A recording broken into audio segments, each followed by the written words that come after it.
Ukraine युद्ध के चलते पैदा हुआ गेहूं का संकट अब दुनिया भर में राजनीति और डिप्लोमेसी का नया टूल बनता जा रहा है।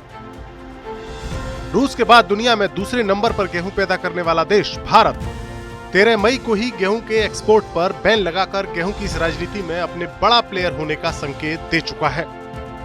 G7 जैसे रईस देशों के अलावा कई और देश भी भारत के इस बैन से खुश नहीं है, लेकिन भारत अपने हितों के मद्देनजर ही फैसला कर रहा है और अब खबर आई है कि भारत 5 देशों को गेहूं बेचने पर विचार कर रहा है।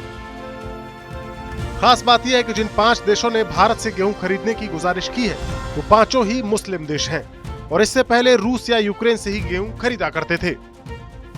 उनमें खाड़ी के वो देश भी शामिल हैं जहां हाल ही में बीजेपी की पूर्व प्रवक्ता नूपुर शर्मा के पैगंबर मोहम्मद साहब को लेकर दिए गए बयान पर विरोध भी हुआ था। खाड़ी के देश कुवैत, ओमान और यमन के अलावा बांग्लादेश और इंडोनेशिया ने भारत से गेहूं खरीदने का प्रस्ताव भेजा है और भारत सरकार इस पर विचार भी कर रही है। भारत ने गेहूं के निर्यात पर पाबंदी जरूर लगाई है, लेकिन इस पाबंदी के बावजूद गवर्नमेंट टू गवर्नमेंट यानी G2G गेहूं की बिक्री का ऑप्शन खुला रखा है। यानी भारत सरकार अगर चाहे तो किसी दूसरे देश की सरकार के साथ गेहूं की सीधी डील कर सकती है और यही वजह है कि इन 5 मुस्लिम देशों ने भारत से गेहूं खरीदने का प्रस्ताव भेजा है।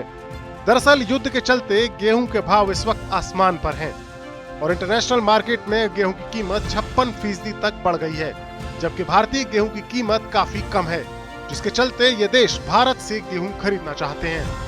इन 5 देशों में से बांग्लादेश तो भारत का पड़ोसी है और उसके साथ भारत के ताल्लुकात काफी मजबूत हैं।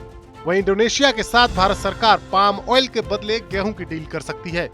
इंडोनेशिया ने हाल ही में पाम ऑयल के निर्यात पर काफी अंकुश लगाया है, जिसके चलते भारत में एडिबल ऑयल की कीमतों में भी काफी इजाफा हो गया और भारत में इन्फ्लेशन के बढ़ने में भी इसने बड़ी भूमिका अदा की।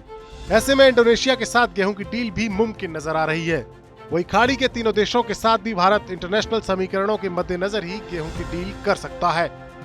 भारत का ये फैसला अमेरिका की लीडरशिप वाले G7 जैसे रईस देशों को परेशान कर सकता है, क्योंकि ये देश चाहते हैं कि भारत अपने गेहूं के भंडार संयुक्त राष्ट्र संघ के खाद्य कार्यक्रम के लिए खोले और उसी के तहत भारत के गेहूं की बिक्री की जाए। लेकिन भारत गवर्नमेंट टू गवर्नमेंट गेहूं की डील पर अडिग है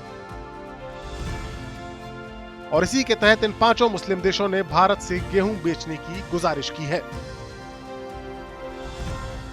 ये वीडियो आपको कैसा लगा कमेंट बॉक्स पर जाकर हमें जरूर बताएं। देश और दुनिया से जुड़ी बाकी खबरों के लिए देखते रहिए TV9 डिजिटल।